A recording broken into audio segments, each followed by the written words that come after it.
It was August 15, 1947. And over Karachi, a new flag fluttered in the morning breeze.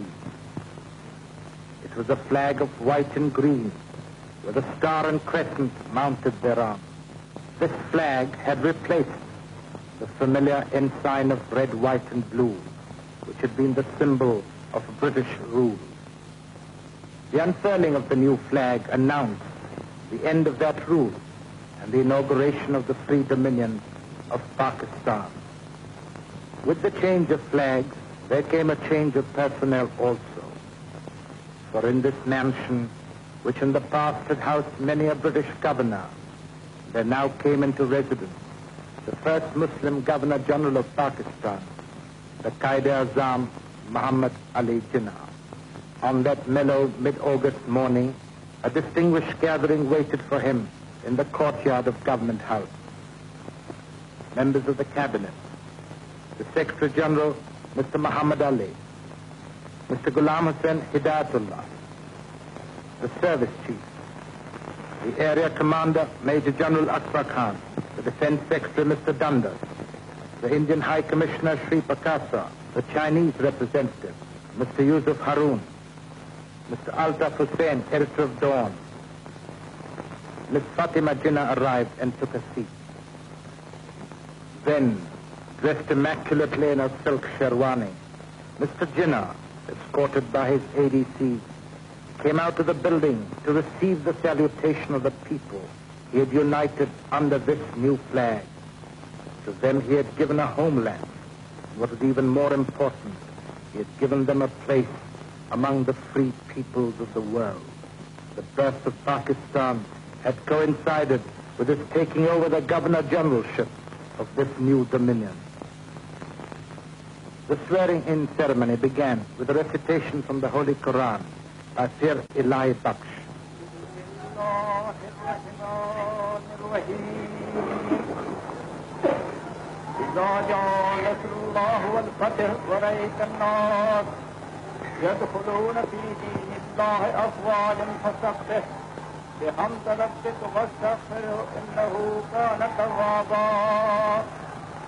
The Secretary General of the Cabinet, Mr. Muhammad Ali, then read His Majesty's commission. The oath of allegiance and office was then administered by the Chief Justice of Lahore. Solemnly affirm true faith and allegiance to the Constitution of Pakistan as by law established. In turn, the oath was administered to the 7 members of the Cabinet, led by Mr. Liaquat Ali Khan, the new Prime Minister. His wife looked on. Then came Mr. Chandrika, Mr. Ghulam Muhammad, Mr. Abdur Rab Nishkar, Mr. Ghazanfar Ali Khan, Mr. Mandal, followed by Mr. Fazlur Rahman. Duly sworn in, His Excellency Quaid azam Muhammad Ali Jinnah then went to the top of the steps. The flag of the new dominion was unfurled, and a new chapter began for that part of this continent which would henceforth be known as Pakistan. As he stepped down to inspect the guard of honor, no one could have been more conscious of the importance of that moment than the man who had made that moment possible. As he put it in a broadcast to his people that day, August 15th marks the fulfillment of the destiny of the Muslim nation. He was aware also of the responsibilities of that state and of its citizens, for as he said in the same broadcast, it gave them an opportunity to demonstrate to the world how a nation containing many elements can live in peace and amity and work for the betterment of all its citizens, irrespective of caste or creed. He defined the object of Pakistan as peace within and peace without. He said they wanted to live peacefully and maintain cordial, friendly relations with their immediate neighbors and with the world at large. He said that Pakistan would have no aggressive designs against anybody.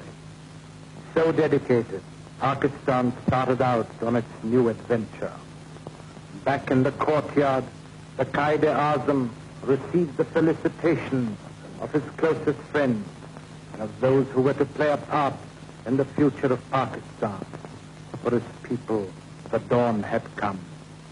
Our minds go back 71 years ago to a Christmas day in that same city of Karachi when the Quaid azam was born. No one could have dreamt that this same child would one day play the role of founder of this new state in that same city of Karachi, even as no one could have visualized that this once barren desert would become the capital of a new dominion and the nerve center of the fifth largest state in the world. To this same city of Karachi, in August 1947, there arrived by train the advance guard of the army of architects who were to lay the foundation of this new homeland and who were to build it from scratch. These architects, workmen, technicians, poured into Karachi daily.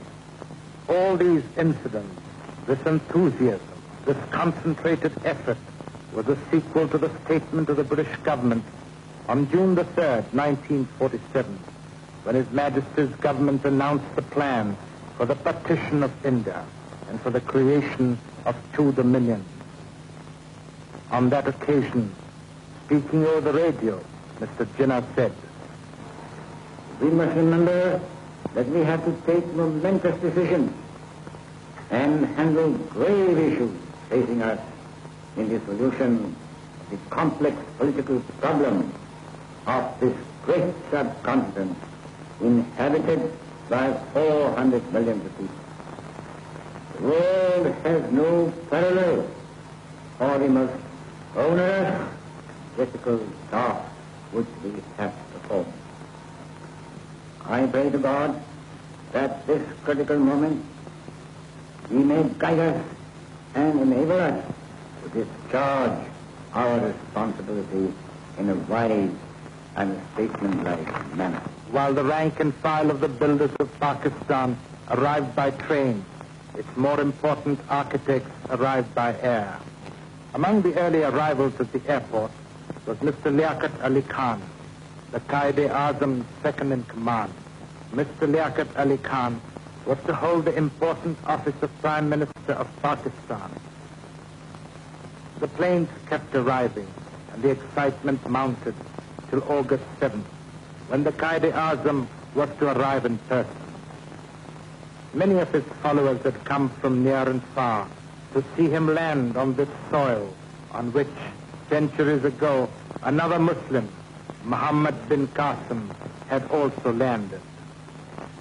The arrival of Mr. Jinnah in Karachi was for his people an equal thrill. He was a man who had promised them Pakistan, and he had got it for them. Now he was with them. He had set foot on Pakistan for the first time.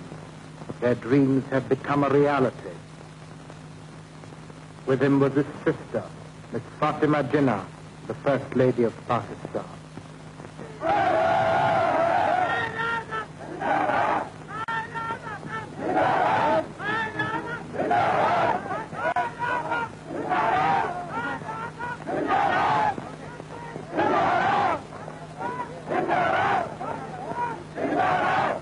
Soon after his arrival, the Quaid Azam was at work in his office, attending to the many details on which his decision and guidance were sought.